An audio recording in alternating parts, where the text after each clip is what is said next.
Hello friends. अपने mental health के discussion पे हम कुछ कुछ बातें करते हुए, थोड़ी थोड़ी सी चीज़ें सीखते हुए कुछ आगे चलकर आए हैं। तो आज के डिस्कशन में मैं एक बहुत ही मज़ेदार टॉपिक लाई हूँ, क्योंकि हम मनोविज्ञान की बहुत सारी बातें कर रहे हैं। आपने मेरे चैनल पे मनोविज्ञान से रिलेटेड फ़िल्में भी देखी हैं। फ़िल्में कहने का मतलब है मेरा कि शॉर्ट फ़िल्में स्टोरी टेलिंग फॉर्म में जो मैं बनाती हूँ, क्रिएट करती हूँ, जिनकी स्क्रिप्ट राइटर भी मैं हूँ और शूट भी मैं ही करती हूँ और उसका सारा कंपाइलेशन भी मैं ही करती हूँ। तो जो भी बन के आता है, मुझे नहीं पता अच्छा या बुरा, पर मैं बनाकर बहुत खुश होती हूँ और उम्मीद करती हूँ कि जो मैसेज मैं कन्वे करना चाह रही थी आपको, वो कन्वे हुआ है। तो सबसे इम्पॉर्टेंट बात जो आज मैं करने जा रही हूँ कि इतने दिनों तक मैंने जो भी आपको समझाने की कोशिश की है, उसमें सबसे महत्वपूर्ण बात ये थी कि डिप्रेशन को हम कैसे आइडेंटिफाई करें, अपनी सिचुएशन को कैसे आइडेंटिफाई करें और छोटे छोटे से प्रैक्टिकल्स करके अपने आम जीवन में हम उनसे कैसे बाहर निकल सकते हैं, ये भी हमने डिस्कशन किया। पर आमतौर पर कहा यह जाता है कि जिसको डिप्रेशन नहीं है या जिसके ऊपर नहीं गुजरी है या जो इन फेजेस से नहीं क्रॉस थ्रू हुआ है, वो नहीं समझ सकता है कि ये कैसा महसूस होता है। इससे बाहर आना बहुत मुश्किल है, लगभग असंभव है। दुख मनाते मनाते पूरा जीवन गुजर जाता है। तो अपने डिप्रेशन को समझने के लिए सबसे पहले हमें अपने शरीर को समझना होगा, और शरीर को हमें बहुत अधिक वैज्ञानिक स्तर पर जाकर समझने की ज़रूरत नहीं है कि इसकी एनाटॉमी क्या है, फिजियोलॉजी क्या है। हम बहुत डीपर लेयर में नहीं जाएंगे, पर हम उतनी बात करेंगे जिससे हमारा आम जीवन जुड़ा है और हम सरलतापूर्वक जिसके थ्रू अपने डिप्रेशन को समझ सकें, एनालाइज कर सकें, कैटेगराइज कर सकें और फिर उसको सेल्फ हीलिंग के माध्यम से ट्रीट कर सकें। क्योंकि जो सबसे महत्वपूर्ण बात है सेल्फ हीलिंग। आप थेरेपी कुछ समय तक ले सकते हैं, आप ट्रीटमेंट कुछ समय तक ले सकते हैं, आप दवाएं कुछ समय तक खा सकते हैं। अगर आपकी डिपेंडेंसी इन पर आजीवन है तो आपके लिए थोड़ी मुश्किल है। इसीलिए अब सेल्फ हीलिंग का कॉन्सेप्ट आ गया है। सेल्फ हीलिंग का कॉन्सेप्ट बहुत सक्सेसफुल है, और वो इसलिए सक्सेसफुल है क्योंकि उसमें आपको किसी की सहायता की ज़रूरत नहीं पड़ती, उसमें आपके कोई पैसे खर्च नहीं होते हैं, और वो आप अपने घर पर अपने शरीर को एक अच्छे रूप में ढालने का प्रयास करते हैं। उसके माध्यम से ही हम उस प्रक्रिया को कर पाते हैं। इस क्रम में आइए जानते हैं सबसे पहले कि हमारा शरीर जो है, हम उससे अपने आप को ओरिएंट करते हैं।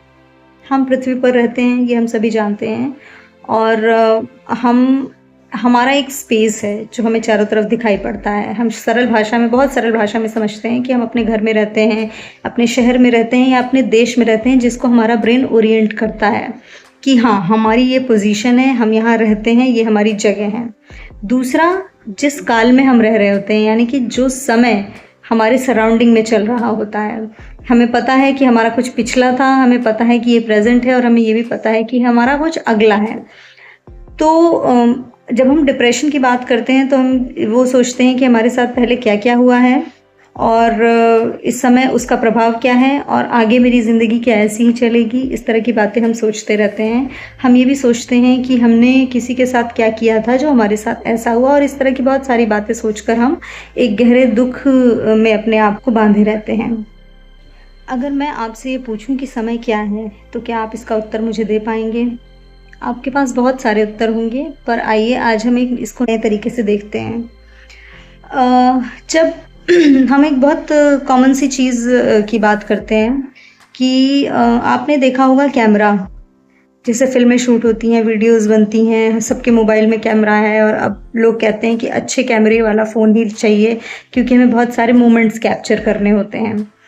तो जब हम कैमरे से कोई वीडियो शूट करते हैं, या आप देखें कि जब कोई फिल्म बनाने वाला व्यक्ति एक कैमरे से वीडियो शूट करता है तो वो क्या करता है।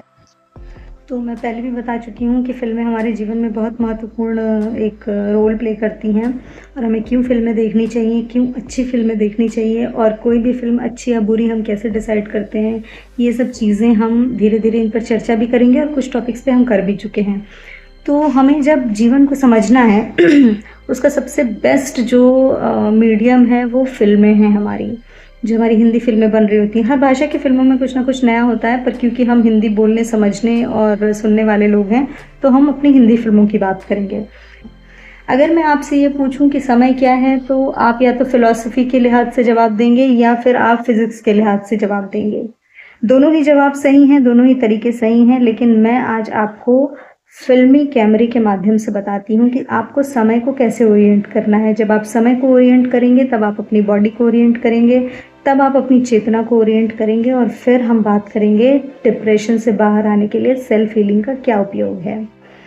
तो आप सभी जानते हैं कि फ़िल्में कैमरा से शूट होती हैं।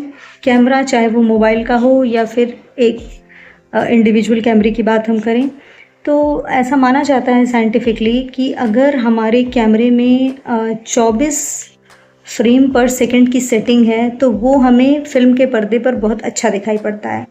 सपोज़ कि हम एक फ़िल्म का सीन देख रहे हैं जिसमें हीरो दौड़ रहा है। जब कैमरामैन ने उसको रिकॉर्ड किया होगा तो उसका कैमरा 24 फ्रेम पर सेकंड पे रहा होगा। इसका मतलब क्या है कि 1 सेकंड में उस कैमरे ने 24 फ़ोटोज़ क्लिक की, जिसको जॉइंट करके एक मूवमेंट के फॉर्म में, यानी कि हीरो के भागने के फॉर्म में वो हमें दिखाया। तो जो समय है वो भी हमारा फ्रेम पर सेकंड के हिसाब से ही चलता है। दरअसल समय नहीं बीतता है, समय बहुत छोटे छोटे क्षणों या जिसको हम कहते हैं पलों से मिलकर बना होता है, जो कि उस समय से गुज़र रहे होते हैं। तो बेसिकली जो गुज़रता है वो क्षण होता है, समय नहीं होता है। ये समझना क्यों ज़रूरी है? क्योंकि तभी हम टाइम और स्पेस के अकॉर्डिंग अपनी बॉडी को ओरिएंट कर पाएंगे। तो हम जब पुराने ज़माने में जब फ़िल्में बनती थी तो वो रील पर होती थी। वो सारी रील हमारे सामने होती थी और फिर और हम एक साथ उसको देख पाते थे, और वो रील जब शुरू होने से लेकर अंत तक हमें पता होता था कहाँ शुरुआत हुई और कहाँ अंत हुआ है। यानी कि उसका फ्यूचर भी डिसाइडेड होता था कि इस फ़िल्म को ऐसे ही ख़त्म होना है, मगर फिर भी हम पूरे एंथुसियाज़्म के साथ, पूरी उत्सुकता के साथ उस पूरी फ़िल्म को देखते हैं कि कैसा आया है। तो यही हमारा वास्तविक जीवन भी है कि एवरीथिंग इज़ डिसाइडेड। हम किस समय फ्रेम में चल रहे हैं, हमने पास्ट में क्या सोचा है, इवन हमारे सोचने से भी हमारा फ्यूचर डिसाइड हो जाता है। तो आज हम जिस डिप्रेशन में हैं उसके पीछे का इतिहास क्या है, ये जब हम समझ लेंगे तो वो डिप्रेशन हमें थोड़ा कम परेशान करेगा। चलिए इसको मैं आपको और सरल भाषा में समझाती हूँ। कभी आपके घर में अगर लो वोल्टेज हो तो आप अपने पंखे की तरफ देखें। आप देखते हैं कि लो वोल्टेज में कैसे पंखे की एक एक पत्ती आपको अलग दिखाई पड़ती है, और अगर 3 पत्तियों वाला आपका पंखा है तो आपको उनकी संख्या और ज़्यादा भी दिखाई पड़ती है। लेकिन वही जब हम नॉर्मल वोल्टेज की बात करते हैं तो हम ये देखते हैं कि हमें वो दिखाई ही नहीं पड़ता, और वो एक बहुत रिग्रेस मूवमेंट करता हुआ एक फ़ैन दिखाई पड़ता है। तो यही सेम हमारे समय का कॉन्सेप्ट हमारे अपने शरीर के लिए है, अपने जीवन के लिए है। हो सकता है आपने एक अंग्रेज़ी पिक्चर देखी हो जिसका नाम इंटरस्टेलर है। अगर आपने नहीं देखी होगी तो आपके बच्चों ने ज़रूर देखी होगी, और मेरी ये बहुत हम्बल रिक्वेस्ट है कि आप सभी इस फ़िल्म को जाकर देखें।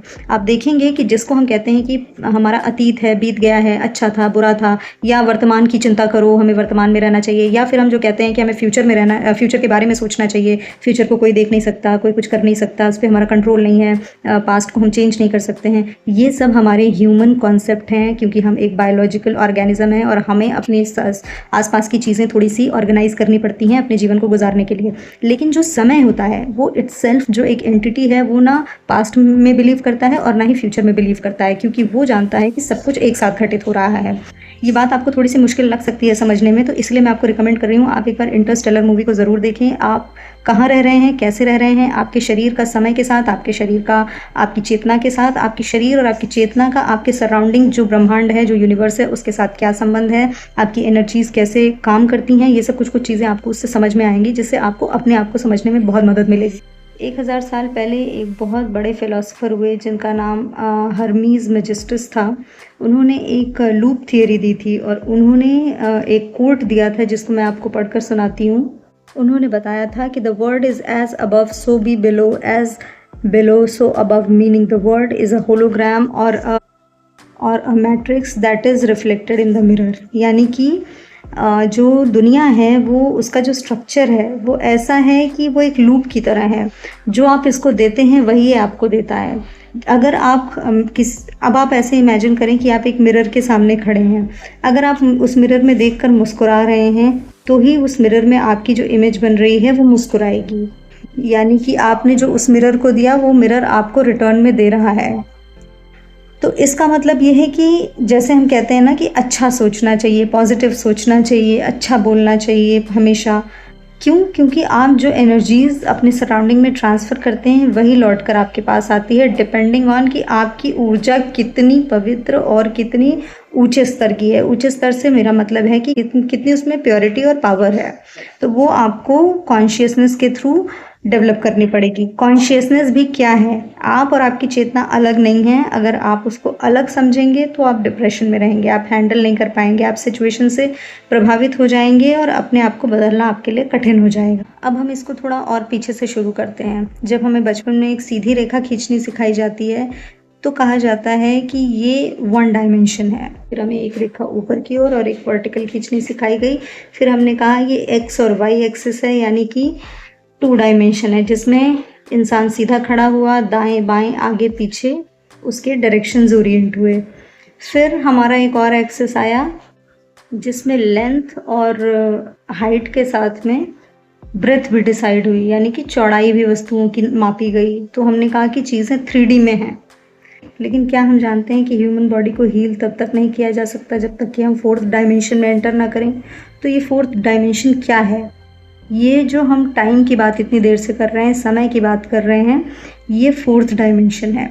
और इस 4th डायमेंशन को पढ़ने का जो सबसे आम जीवन में तरीका है, साइंटिफिकली तो आप बहुत डीप में जा सकते हैं, पूरी की पूरी क्वांटम थियरी भरी पड़ी है और क्वांटम थियरी बहुत सारे एस्पेक्ट्स पे बात करती है। वो तो पार्टिकल के बिहेवियर तक पे बात करती है कि अगर आप खुशी से नाच रहे हैं और मैं आपको कंटिन्यूस देखने लगूं तो आपका डांस डिस्टर्ब हो जाएगा। ऐसे ही एक छोटे से छोटा पार्टिकल, यानी कि जो हमारे प्रोटॉन्स हैं, वो तक ऐसे बिहेव कर रहे हैं यूनिवर्स में।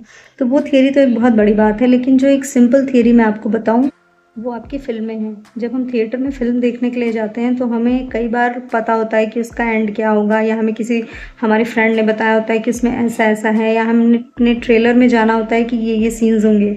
लेकिन हम अपने ब्रेन को कैसे ट्रेन करते हैं कि हम उतनी ही एक्साइटमेंट के साथ वो सारे जो सीन्स आ रहे हैं उसको पर्दे पे देखते हैं। तो हमें रियल लाइफ़ में भी अपने ब्रेन को वैसे ही ट्रेन करना होगा।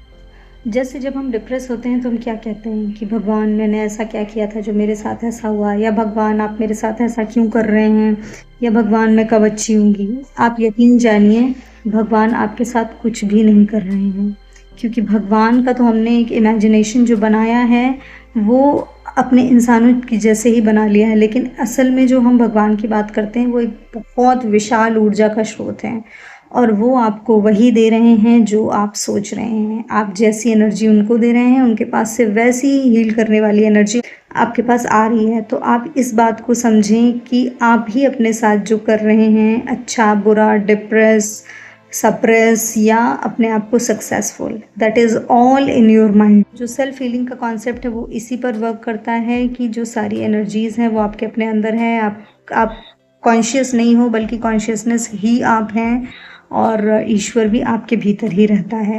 ये कहा जाता है कि पास्ट में रहना अच्छा नहीं होता है, पास्ट से बाहर निकलो, प्रेजेंट में रहो, या फिर फ्यूचर की चिंता मत करो। दरअसल पास्ट, प्रेजेंट और फ्यूचर तो कुछ है ही नहीं, क्योंकि मैं जो अभी बात कर रही हूँ ये पल निरंतर गुजर रहा है और पास्ट होता जा रहा है।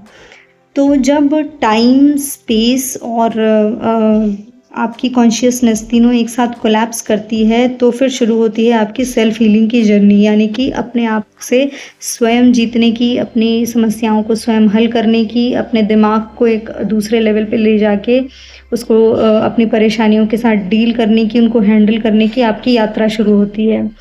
मैंने आज आपको एक छोटा सा ये ओरिएंटेशन इसलिए दिया ताकि आप ये समझ पाएँ कि जिस समय में हम रह रहे हैं उसका क्या महत्व है, जिस जगह पर हम रह रहे हैं हमें क्यों वहाँ प्रेजेंट रहना होता है, हमें क्यों पास्ट और फ्यूचर के बारे में नहीं सोचना चाहिए, और तीसरी चीज़ कि हम स्वयं एक चेतना है। तो जब हम अपने आप को रिकॉग्नाइज़ करेंगे तभी हम इस सेल्फ हीलिंग की जर्नी को आगे बढ़ा पाएंगे। तो जो हमारी अगला एपिसोड होगा इस सीरीज़ का, उसमें मैं आपको ये बताऊंगी कि आपकी सेल्फ हीलिंग के तरीके कौन कौन से हैं। ये साइंटिफिक मेथड समझने के लिए आप थोड़ी सी अपनी रिसर्च भी कर सकते हैं, अपनी खोजबीन भी कर सकते हैं। मैं तो आपको बताऊंगी ही और तरीके क्या हैं। तो आज के लिए इतना ही और मिलते हैं अगले एपिसोड में, जिसमें मैं आपको मेडिटेशन और त्राटक बताऊंगी और ये आपको ज़रूर बताऊंगी कि फ़िल्म में एक्टिंग करने वाले कलाकारों ने इसको अपने जीवन में उतार कर कैसे वो डिप्रेशन से बाहर आए हैं, कैसे उन्होंने बहुत बड़ी-बड़ी मुश्किलें क्रॉस की हैं। हम सुनते हैं ना कि एक एक्टर का बहुत स्ट्रगलिंग पीरियड था, मगर वो फिर इतना बड़ा हीरो बन के निकला, या एक हीरोइन का ऐसा था और फिर वो बहुत बड़ी एक्ट्रेस बनी। तो वो कैसे कर पाते हैं, और मैं आपको फ़िल्म एक्टर्स की एग्ज़ाम्पल इसलिए दे रही हूँ क्योंकि सोशल मीडिया का ज़माना है और हम इन लोगों के साथ कोरिलेट कर पाते हैं। अगर मैं बहुत बड़े-बड़े साइंटिस्ट के नाम बताऊँ या आपको साधु संतों के नाम बताऊँ तो आप कभी कोरिलेट नहीं कर पाएँगे और आप सोचेंगे कि वो किसी दूसरे ही लेवल के लोग थे जिन्होंने ये सब किया और हमारे बस का नहीं है। लेकिन जब मैं आम जीवन से ऊपर उठे लोगों की बात करती हूँ तो आप उनसे कोरिलेट कर पाते हैं। तो चलिए मिलते हैं अगले एपिसोड में। Thank you.